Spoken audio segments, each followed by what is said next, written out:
What you are about to read will break something open inside you. A young woman who loved God with everything she had was told that the most painful and confusing thing happening to her was actually God's will. She believed it, until the night someone walked into her room and showed her what love actually looks like. Stay with every word. Where are you reading or watching from today? Drop your city and country in the comments. Let us find each other, pray for each other, and become the family that no distance can divide. My name is Layla. I am 21 years old, and for 3 years of my life I lived inside a secret so heavy it nearly buried me alive. I grew up in Kano, Nigeria, in a home the entire Muslim community around us considered a model of godliness. My father, Sheikh Ibrahim, was a man whose reputation stretched across the entire region. Families traveled hours to seek his counsel. At Friday prayers, the mosque was always overflowing. When he walked through the market, conversations hushed and people stepped aside with lowered eyes and respectful nods. He was considered a man through whom God's blessing flowed like a river, and I was his eldest daughter, his crown. I can still remember the pride I felt when the older women in our community would stroke my cheek and whisper to each other that Allah had truly favored our family. Our home smelled like oud incense and cardamom every morning. My mother Halima lit the burner after Fajr prayer and the sweet smoke curled through every room. I grew up associating that smell with safety, with home, with the certainty that God was near and pleased with us. I wore my hijab with care. I had memorized long portions of the Quran. I loved my father with the kind of complete, trusting love that only a daughter who has never yet been hurt by her father can give. He was my guide to God, the most righteous person I knew. I had no idea that the man I trusted completely had already decided that my trust was something he could use. When the lessons changed, it began in the dry season of 2020, when I was 17. My father started calling me into his private study in the evenings for what he called advanced spiritual guidance. He said I had a sensitivity to God that most people never developed, and that it was his responsibility to cultivate it carefully. He would close the study door and speak to me for hours about hidden spiritual meanings, about special relationships that existed beyond the understanding of ordinary believers, about how God sometimes called certain people into a closeness that the world could not comprehend. He gave me books I had never seen, texts with interpretations I had never been taught. He explained that what looked wrong to spiritually immature people was sometimes not only permitted but required for those walking a higher path. He said the masses needed simple rules, but that we, the chosen few, operated by a different and deeper understanding. I believed him. He was my father. He was my sheikh. He was the man whose hands had taught me to pray before I could properly read. Looking back now, I can see exactly what he was constructing. A private theology built specifically to make what he was doing seem not only acceptable but sacred. He used my love for God, my trust in him, and my hunger to be spiritually devoted, and he turned all three into instruments of control. He separated me gradually from every friendship, every outside relationship, every potential voice that might have told me something was wrong. He told me that my spiritual calling required protection from ordinary influences. He told me that what passed between us was too sacred for other people to understand, and that to speak of it would be to betray something holy. The isolation was so complete and so carefully constructed that I did not even feel it closing around me until I was already entirely inside it. What followed was not a single event. It was a slow and systematic dismantling of everything I had been and everything I believed about myself, about God, and about what love was supposed to feel like. By day I was still Layla, the Sheikh's devoted eldest daughter, the girl who recited Quran beautifully, who served tea to the women who came for religious instruction, who smiled warmly when visitors told her how blessed she was to have such a righteous father. I performed that role perfectly because it was the only role I had been left with. But behind the closed door of my father's study, behind the locked gates of our compound, I was something else entirely. I was a possession, a secret, a person whose worth had been reduced to her usefulness to one man who addressed his control in the language of divine calling. Every time I felt confusion or distress, my father told me it was evidence of spiritual immaturity. Every time I tried to pull back, he reminded me that questioning him was questioning God. He had built his theology so carefully and so completely around what he was doing that I had no language left to call it what it was. He had taken the words away before I knew I would need them. I stopped eating properly. My body began carrying the weight of what my mind was not yet allowed to name. I had panic attacks during ordinary conversations at university. Sudden waves of terror that came without warning and left me shaking and breathless in bathroom stalls until they passed. I stopped being able to tolerate being touched by anyone, even casually. A hand on my shoulder from a classmate, the brief embrace of a family friend after prayers. All of it sent something screaming through my nervous system that I could not explain and could not stop. Sleep became something I dreaded rather than needed. Every creak of the floor in the hallway made my heart race. I began leaving my desk lamp on through the night as though the light could provide a protection that nothing in my real life was providing. My grades collapsed. I stopped caring about the future because I could not imagine one. I moved through each day the way a person moves through deep water, slowly with enormous effort, unable to breathe properly. I tried once to reach my mother. It was a Friday afternoon and she was rolling dough in the kitchen. I stood beside her and whispered, barely above a breath, whether she thought my father ever asked too much of the people who loved him. She went completely still. For one moment, one single terrible moment, I thought she was going to ask me what I meant.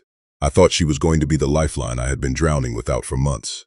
Instead, she turned to me with eyes so empty they frightened me and told me that my father was a righteous man whose guidance came from God, and that a good daughter did not question what she did not fully understand. Then she picked up her rolling pin and continued working as though I had said nothing at all.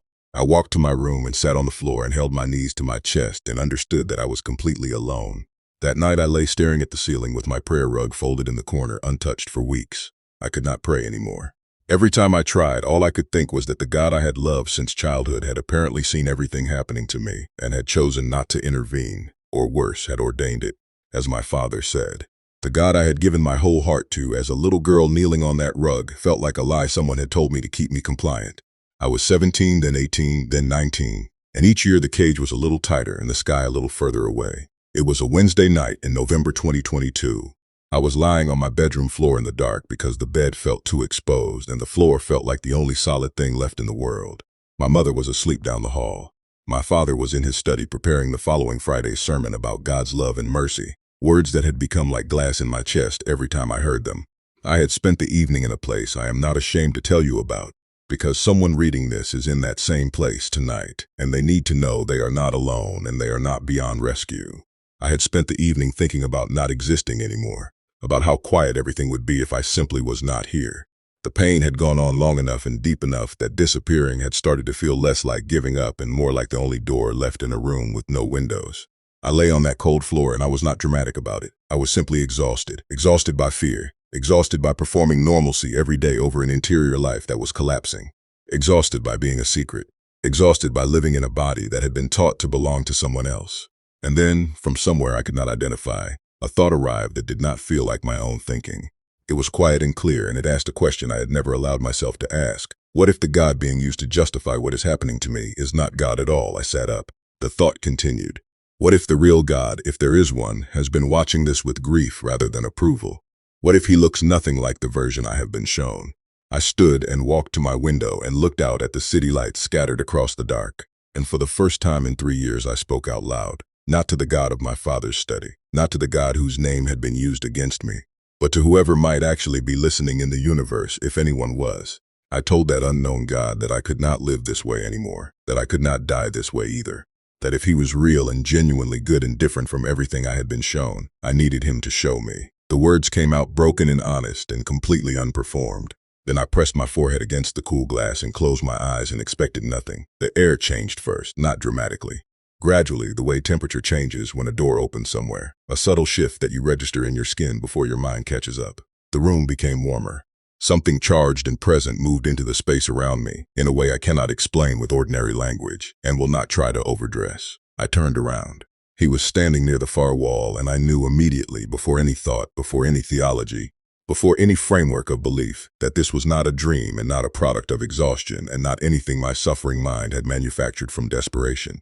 He was clothed in white that seemed to generate its own light. His face carried no judgment. His eyes held the weight of every sorrow that has ever existed in the world, but also the absolute certainty that sorrow is never the final word. He called me by name. Not Layla, the Sheikh's possession, not Layla, the secret. Simply Layla, the way a name sounds when it is spoken by someone who knows everything about you and has decided that none of it changes how they feel about you.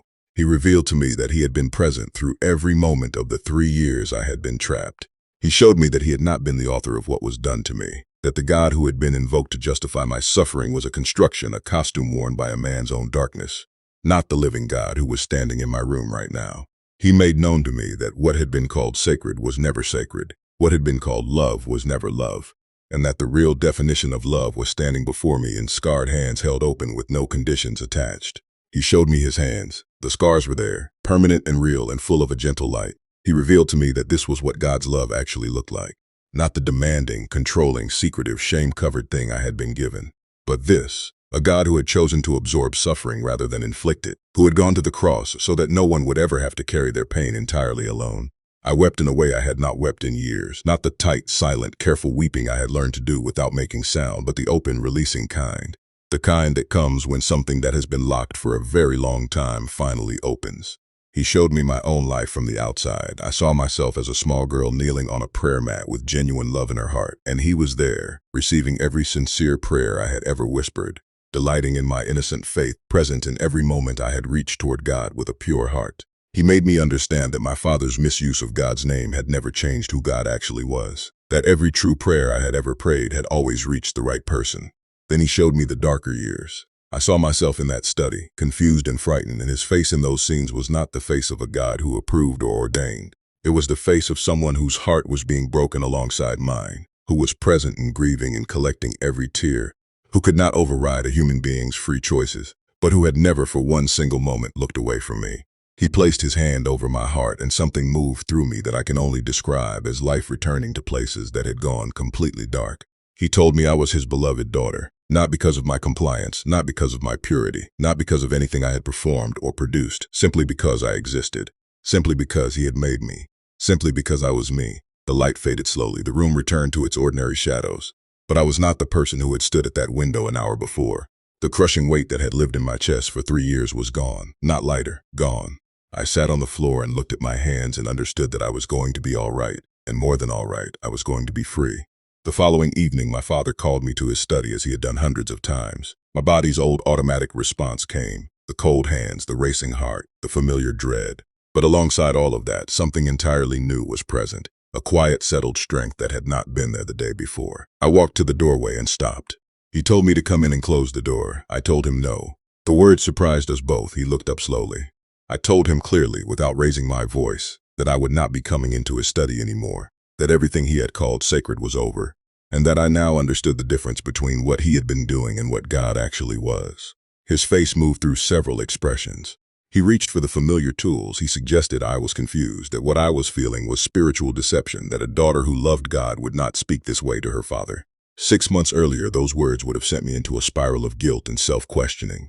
Now they landed like rain on stone. I felt them and was not moved by them. I told him that the God he served was one he had built to serve himself. Then I walked away. I packed one bag that night. My mother found me and stood in the doorway with tears moving silently down her face. She whispered that she was sorry. The first time in 3 years she had acknowledged, even indirectly, that something in our home was not right. I told her I forgave her, and I meant it completely. But I told her I could not stay. I walked out of that house at 11:30 at night with no money and no specific plan, and I was more free than I had been in 3 years. A women's crisis shelter took me in. A Christian family connected through a helpline welcomed me into their home weeks later. They asked no difficult questions. They fed me, gave me safety, and treated my dignity as something non-negotiable. The mother of the family offered me a Bible one evening without pressure. She told me simply that it had helped her understand who God really was, not a religion, not a system, just a person. I took it with trembling hands. I had been told my whole life it was corrupted and unreliable. But as I read the words of Jesus in the Gospels, I felt the same recognition I had felt in my room that November night. This was the same voice, the same love, the same God who had stood in my room and called me by name. I read about a God who defended the powerless, who confronted religious leaders who used their authority to harm people, who called himself the Good Shepherd precisely because he gave his life for his sheep rather than feeding on them.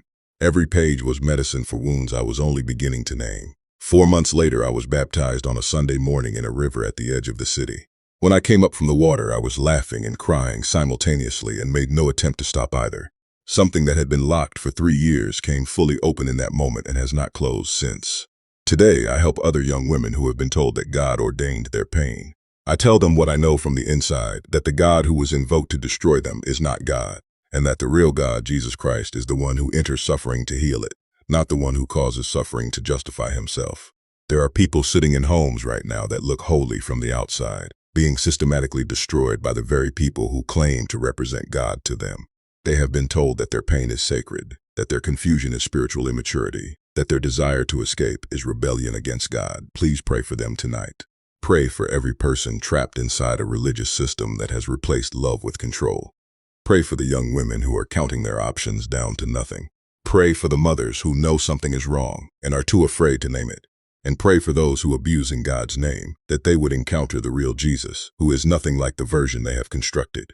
Your prayer reaches places your feet will never go.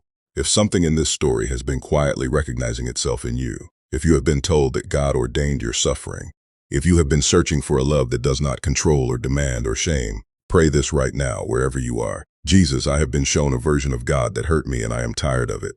I believe you died for me and rose again. I believe you walk into dark rooms for broken people, and I am here and I am broken and I am ready. Come in.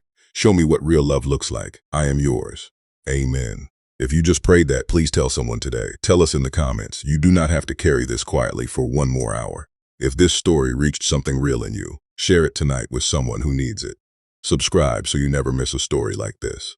Drop your city in the comments. Let us find each other and pray for one another. We are family. My father used God's name to build a cage around me.